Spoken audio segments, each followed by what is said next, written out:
Maka kita nyatakan Munarman bukan teroris, FPI bukan organisasi teroris, dan itu harus dijawab, diberikan code-code yang luar biasa dari semua kita.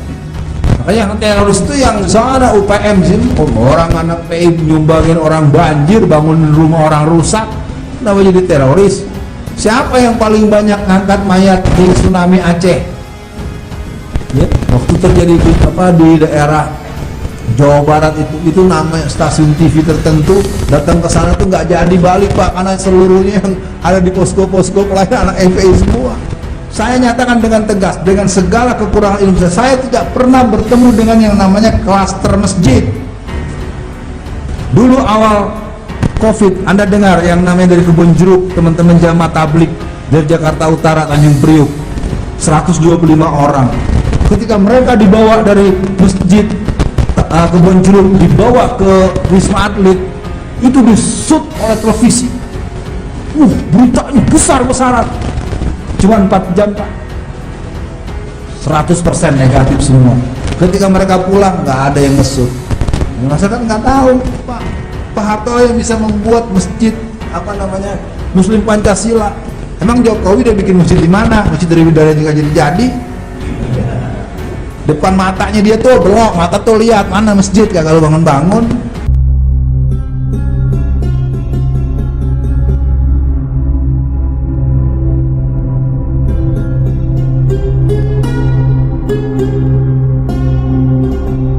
Nah, nomor 1, terorisasi ini adalah sebuah gerakan untuk menstempling. Makanya beberapa tokoh-tokoh tua yang dulu pernah punya keberanian, mereka malah bilang I is terrorist. Apa teroris tuh? Tentaranya orang Islam. Habis kesel, jadi menulis itu karena kesal. Karena I is terrorist sudah. Ya, walaupun saya tidak begitu setuju. Maksudnya karena terus-terusan dituduh teroris, Pak, akhirnya bikin aja udah saya ini adalah tentaranya orang Islam. Teroris. Nah, ini sebagai satu pelajaran buat kita. Ketika ada orang dituding dengan teroris, dan kita lihat terorisasi ini mesti terjadi kepada pemuda Islam. Dan nanti tetangganya akan bilang dia orang baik loh, dia rajin ke masjid loh. Apa yang ingin pesan di situ? Orang baik rajin ke masjid, patut diduga calon teroris. Ini kan jahat ini. Ini kan permainan kata-kata yang beracun ini. Ya. Makanya buat tadi menjambung pertanyaan atau respon dari Pak Danang ya, Pak Nasir, maaf. Ini pertanyaan beliau bagus. Dari awal beliau memberikan statement itu sudah lihat getarnya itu luar biasa. Ya, jadi kembali buat Pak Dibyo, teroris, subversif, ekstremis segala macam ini adalah sebutan orang kepada kita. Kita dapat pelajaran dalam Al-Quran, wa ibadur rahmanil lazina yamsuna alal ardi hauna wa iza khatabahumul jahiluna qalu salama. Jadi kalau sebutan orang kepada kita sama dengan kita remaja. Antum sekarang berapa umur? Ada 50 lebih? 60? Hah? Ditanya berapa, 60 berapa ya? Jihailallah, ngajak berantem dan nyewa-nyewa. Lu teman sama musuh gue loh. Iya, artinya kalau di kalangan anak-anak remaja yang dulunya jarang ke masjid, lalu dia ke masjid, masjid, soalim lu. Nah, itu yang begitu kita tuh bisa, yang tadinya udah mau ke masjid pulang lagi tuh. Wah, aku baru mau ke masjid, nyek gitu, ada pulang lagi. Jadi Pak Dibyo, terorisasi adalah istilah yang akan terus digelorakan. Maka kita nyatakan Munarman bukan teroris, FPI bukan organisasi teroris, dan itu harus dijawab, diberikan code-code yang luar biasa dari semua kita. Tapi kalau kita lalu kita lagi yang dibetul. Ya, jadi kalau mau dijawab, ya itulah musuh kita tuh udah nggak sanggup lagi nyebut kita. Mau bilang kita orang soleh, dia nggak berani, nggak enak. Ya kan, teroris selalu nanti kalau ditangkap atau dibunuh selalu rajin ke masjid, orangnya baik, suka bantu tetangga. Emang bener orang baik. Gimana ya menyelesaikannya ya? Tapi intinya buat teman-teman semua, buat para jamaah semua, keberadaan peristilahan itu harus kita lawan. Makanya yang teroris itu yang sana UPM sih, orang anak PI nyumbangin orang banjir, bangun rumah orang rusak, kenapa jadi teroris? Siapa yang paling banyak ngangkat mayat di tsunami Aceh? Ya, waktu terjadi di daerah Jawa Barat itu namanya stasiun TV tertentu datang ke sana tuh nggak jadi balik Pak, karena seluruhnya yang ada di posko-posko pelayanan anak FPI semua. Sama di Jakarta, banjir Jakarta, boleh dibilang 100% kurang dikit, karena kalau Muhammadiyah memang duitnya banyak. Muhammadiyah itu sudah punya ilmu yang tinggi, malaikat nggak salah nyatet. Iya, dia punya sumbangan banyak, titip sama Muhammadiyah, sama FPI. Sumbangan banyak titip sama PKS gitu ya. Oke ya, jadi yang gitu. Kalau untuk itu saya tidak bisa mendetailkan. Memang dia akan selalu kasih nama apa lagi. Jadi kalau orang mau dibilang teroris kayak, mau dibilang subversif kayak, yang penting kita ndak nyuri, kita nggak murtad, kita ndak musyrik. Yang cuma persoalannya kan jika itu stempel, masa Mabes Polri bisa kemasukan perempuan keliling-keliling lalu ditembak di tempat, kan nggak masuk akal. Gue aja mau lewat KTP gue diperiksain.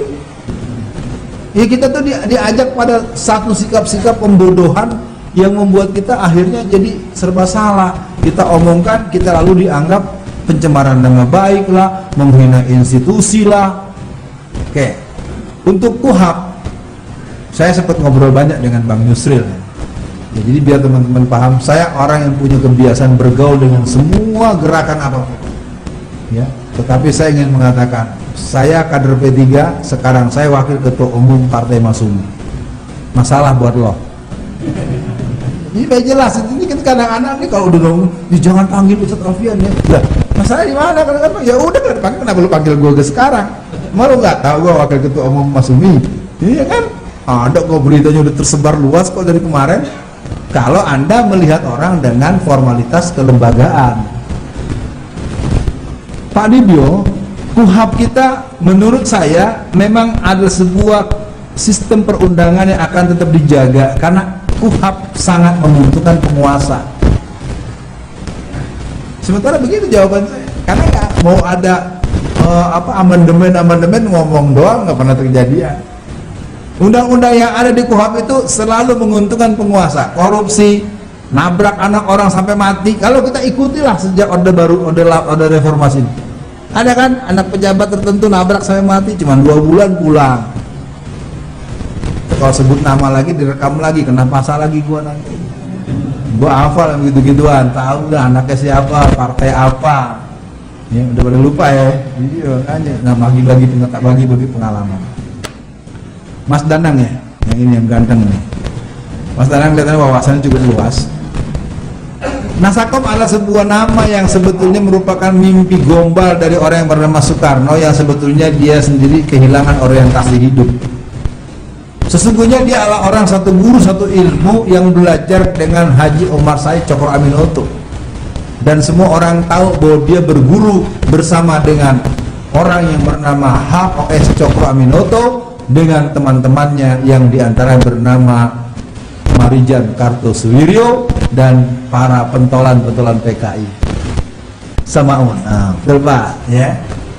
Nah lalu apa persoalannya? Nasakom ini merupakan sebuah kelembagaan yang sebetulnya tidak akan pernah eksis kalau pada tahun 1963 bapak-bapak dari NU tidak menyatakan bergabung. Ini yang susah nih, diomongin salah nggak diomongin nggak tahu. Nasakom itu karena digenapi, dibulatkan dengan bergabungnya NU ke Nasakom. Sejak dulu sudah ada NU garis lurus, lebih banyak yang garis lurus daripada yang begini. Nah, tapi yang begini kan eksis, ada SK, ada stempel. Jangan heran sekarang lebih sibuk ngurusin kereta api apa lebih ngurusin aduh gimana jadi nih Mas, mau dijawab nih Mas. Oke ya, saya pikir saya ingin mengatakan Nasakom itu dilihat ada juga hari ini. Yang satu ada dimotori oleh PKI Perjuangan, yang satu dimotori oleh Islam Nusantara, yang satu dimotori lagi oleh PKI milenial atau kelompok-kelompok yang mungkin tergabung dengan kelembagaan-kelembagaan sekuler. Dan memang ini sebenarnya nggak laku. Mereka nggak fair saja menghadapi kelompok Islam. Dan saya nyatakan dengan terbuka, sehebat apapun kalian bukan buat rencana, maka kita akan tetap melihat nanti diikrarkannya khilafah minhajun. Khilafah itu adalah kudrat iradat Allah. Lo mau tutupin kayak apa? Nggak bisa, bro. Lihat sekarang di Inggris, yang namanya di kota London, setiap Jumat itu minimal 500.000 orang, kerap 1 juta orang. Jadi kalau Jumatan itu jalan utama ditutup. Kitanya aja, mas sekarang masjid nggak boleh sholat. Segoblok. Suruh rapet di masjid, suruh rapet. Mau di pasar empet-empetan. Masjid orang udah wudhu, udah mandi. Apa masalahnya? Saya nyatakan dengan tegas, dengan segala kekurangan ilmu saya tidak pernah bertemu dengan yang namanya klaster masjid. Dulu awal Covid, Anda dengar yang namanya dari Kebon Jeruk, teman-teman jamaah tablik dari Jakarta Utara, Tanjung Priuk, 125 orang. Ketika mereka dibawa dari masjid Kebon Jeruk, dibawa ke Wisma Atlet, itu disut oleh televisi. Beritanya besar-besaran. Cuman 4 jam, Pak, 100% negatif semua. Ketika mereka pulang nggak ada yang ngesut. Masyarakat nggak tahu. Ya, di Jerman sampai 3 minggu masjid ditutup. Mungkin pernah dengar kan beritanya kan? Karena digembok dari luar, di dalam terdengar ada orang lagi baca Quran. Allah itu tidak akan pernah bisa dikalahkan. Ente mau pakai senjata jenis apa? Saya sudah bilang dari awal ceramah saya tadi, semua orang pernah belajar kisah Nabi Musa. Di zaman Nabi Musa ada yang namanya Fir'aun. Fir'aun lebih percaya pada dukun politik ketimbang kepada Allah. Jadi jangan heran itu kapal selam 402 nanyanya sama dukun. Wah gak ngerti dah, ampun dah. Apa kata Fir'aun kepada para dukunnya? Kun, bagaimana nasibku? Fir, Allah akan mati nanti pada 1 tanggal, pada 1 bulan, pada 1 tahun akan lahir laki-laki, kalau dewasa nanti akan menjadi musuh kamu dan akan menghancurkan kekuasaan. Ternyata memang betul, ada tanggalnya, ada bulannya, ada tahunnya. Laki-laki yang lahir di tanggal itu, di bulan itu, nanti kalau besar akan membunuh dia, menghancurkan dia. Semua laki-laki di kampung-kampung dikejar. Ternyata orang yang akan menghancurkan dia justru dibesarkan di rumah dia. Allahu Akbar. Allah mau dilawan. Saya dengar kisah ini disampaikan oleh ayahnya Taufik Ismail. Itu tinggal tahun 80-an dia berkhutbah di ceramah Ramadan, persis ngomong gini. Dia berceramah Ramadan kisah Nabi Musa. Saya dengar sampai nangis, luar biasa. Jadi jangan dianggap kisah-kisah dalam Al-Quran itu dongeng biasa. Tidak, itu bukan dongeng, itu kisah, refleksi, cermin. Maka saya tetap yakin sebagai orang yang digembleng oleh PII, saya ini kader dan pengkader PI, kader dan pengkader IMM, kader dan pengkader P3. Saya ini kader politik Islam. Walaupun saya 4 kali nyalek gagal, saya tidak pernah berubah wajah. Masalahnya apa? Memang kalau nanti kita meninggal ditanya pernah jadi anggota DPRD berapa kali? Enggak kan? Ente aja yang salah hidup, lu salah konsep. Baru jadi anggota DPR aja jalannya beda. Makanya susah ini didik orang model beliau nih ya. Kita harus siap, biasa saja. Jadi pejabat biasa, jadi merebut. Apalagi antum yang duluan surga, khadimul baitullah. Ih, keren banget. Mas Danang, merah menjarah, merah rampok, merah pembunuh. Pak Harto punya persoalan. Saya tidak ingin membela beliau. Tapi kalau Pak Harto dituduh sebagai orang yang punya benih komunisme, mestinya selama dia berkuasa dibentuk dong negara kita negara komunis. Itu aja pakai logikanya. Bahwa dia tidak suka dengan Islam, mari kita bahas. Awal kita merdeka, awal kita lepas dari Orde Lama, maka dikenal dengan Angkatan 66. Angkatan 66 itu kombinasi 2 kekuatan antara kelompok TNI dengan umat Islam. Umat Islam itu dimotori oleh kelompok HMI dan PII. Kita nggak boleh lupa dengan sejarah itu. HMI itu kami M1, tapi kami yang dulu yang dimotori oleh HMI. kelompok perlawanan pelajar Masyumi celana pendek namanya PII. Jadi kalau siapa yang pernah dididik oleh pengkader-pengkader PII, pelajar Islam, kita memang digempleng. Jadi kalau saya menguasai soal PKI, memang saya dididik sejak tahun 70-an, 80-an ke sini. Ditambah saya senang baca, senang nanya, terus lama-lama jadi narasumber di lama-lama jadi bisa. Kemudian saya harus banyak baca buku, dan saya juga sedang dipaksa untuk selesaikan S3 saya untuk buat disertasi sistem pengkaderan PKI, supaya nggak nanggung-nanggung usah ceritain PKI itu ada di mana, siapa, kenapa dia begitu. Nah, kembali pertanyaan Agung tadi, Orde Baru itu hanya berlangsung 2 tahun. Tahun 1967, 68, 69 itu terjadi kerja yang harmonis. Yang namanya Golkar dari dulu nggak pernah mau dinamakan Golkar, karena Golkar itu tahun 1964 namanya Sekber. Sekber itu sekretariat bersama, pertemuan antara ketua-ketua ormas-ormas untuk menghadang kekuatan PKI. Kemudian dimainkan oleh kelompok-kelompok Kristen sama kelompok-kelompok tentara yang ambisi politik. Makanya yang namanya Golkar itu sebenarnya ala benteng perjuangan umat Islam, terutama di daerah-daerah seperti Sulawesi Selatan, Sumatera Barat, dan lain-lain.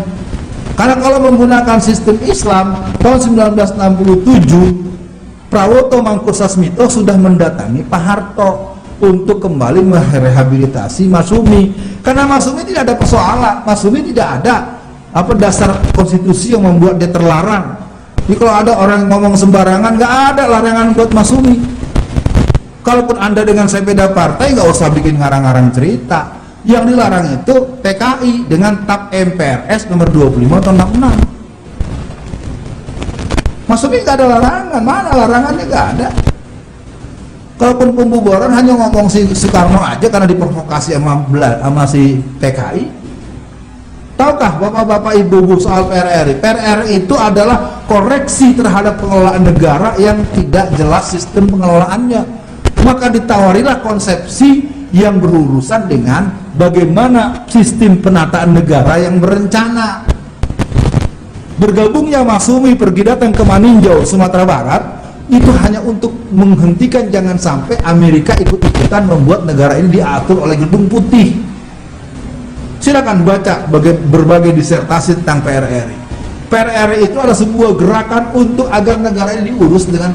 Kalau Soekarno kerjaannya pidato doang, pidato melulu, sama kawin melulu. Orang tahu kok bininya 6, anuan 81 orang. Semua orang tahu itu kalau mau dibahas lebih jauh, cuman kan itu terlalu pribadi. Ya, jadi kembali untuk Mas Danang, Pak Harto kembali menunjukkan sikapnya sebagai seorang Muslim tahun 1990. Ketika ada seminar di Universitas Brawijaya bulan Desember, dibentuklah cendekiawan Muslim yang kemudian disahkan tanggal 7 Desember tahun 1990 Ikatan Cendekiawan Muslim Indonesia. Dengan ijmi itulah kemudian Pak Harto dengan cepat membolehkan berdirinya BMI Bank Muamalat. Maka kelompok-kelompok yang sadar akan kebangunan Islam menyebutnya Ijo Royo-Royo, dan kelompok Kompas Komando Pastur menyebutnya dengan Ijo Loyo-Loyo. Maka dengan itu kelompok Belanda dengan IGGI-nya mulai menyatakan ancaman, dan Kemdesus dengan begini akhirnya membuat Pak Harto memberikan beban yang berat dan ujungnya mengundurkan diri dengan konsep yang dibuat win-win solution oleh Bang Yusril Iza Mahendra. Jadi saya ingin katakan Yusril Iza Mahendra itu tetap punya sumbangsi yang besar. Seluruh Indonesia yang namanya Perda Syariah itu bisa sah itu karena Bang Yusril yang ngasih tahu, begini loh blade-nya, begini loh cara nulisnya, begini loh biar bisa disahkan, begini loh biar bisa masuk berita acara negara. Bahwa kemudian Bang Yusril punya kelakuan di tahun 2019 itu urusan dia. Kita harus adil, i'diluhu aqrabut taqwa. Kalaupun antum punya kesalahan, saya punya kesalahan saya yang saya salahnya, yang benar pada saya, masa mau dibilang salah? Nggak boleh, itu bukan orang Islam namanya. Ya, jadi kembali lagi Pak Harto dengan satria keluar dan berhenti. Saya bukan pendukung Pak Harto. Bahkan ketika Pak Harto minta ketemu saya karena saya ngobrol banyak dengan Mas Tommy karena buku saya yang berjudul Menangkal PKI dan Mengganyang Komunis, dan saya tahu Pak Harto sudah susah komunikasinya. Lalu Mas Tommy tanya, Mas Alfian mau jumpa dengan Pak Harto, salam aja. Karena waktu itu beliau susah komunikasi, yang bisa bicara agak lancar hanya dengan batutut. Sekarang saya punya pengajian rutin di Masjid Kalitan, itu tempatnya Bu Tin, ya, itu tiap saat subuh. Udah hampir 4 bulan tiap subuh saya yang ngisi. Nah, jadi kembali soal Pak Harto, ya sudah, dia udah meninggal. Kalau Anda dengan tuliskan Dahana yang meninggal kemarin itu ada seorang tokoh budayawan, itu dia menerangkan jujur untuk menilai Soeharto. Bagaimanapun Pak Harto yang memulai berdirinya Bank Muamalat, Pak Harto yang membuat Masjid Soeharto di Kosovo yang ada di Bosnia Herzegovina. Kita nggak boleh lupa Pak Harto yang bisa membuat masjid Muslim Pancasila. Emang Jokowi udah bikin masjid di mana? Masjid dari Bidara juga jadi. Depan matanya dia tuh belok, mata tuh lihat mana masjid, kagak bangun-bangun. Ini konkret lah. Pak Harto, saya tidak sedang memuji-muji, faktanya kan memang ada. Yang namanya masjid Muslim, amal Muslim Pancasila itu ada 1000 masjid, Pak. Sekarang tanyakan SBY waktu jadi presiden berapa ribu masjid yang dibangun. Ayo kita buka-bukaan, bukan dalam konteks dukung-mendukung, kita harus jujur. Ada orang kekurangannya, tapi jangan Anda terus tuding-tuding terus. Emangnya Anda sedang apa? Justru dengan adanya Anda 2 masjid dihancurkan. Kapan? Khilafah adalah ajaran Islam. Wa iz qala rabbuka lil malaikati inni ja'ilun fil ardi khalifah. Jadi kalau ada orang muslim menolak konsep khilafah, silakan keluar dari Islam, gak apa-apa sih. Bilang aja lu gak suka sama Islam, kenapa ribet banget sih. Khilafah itu sama dengan PBB. Kenapa orang bisa bikin perserikatan bangsat-bangsat, kita nggak boleh bisa bikin khilafah Islamiyah? Anda mungkin geleng-geleng kepala, PBB itu udah pusat perusakan sistem seluruh negara-negara Islam.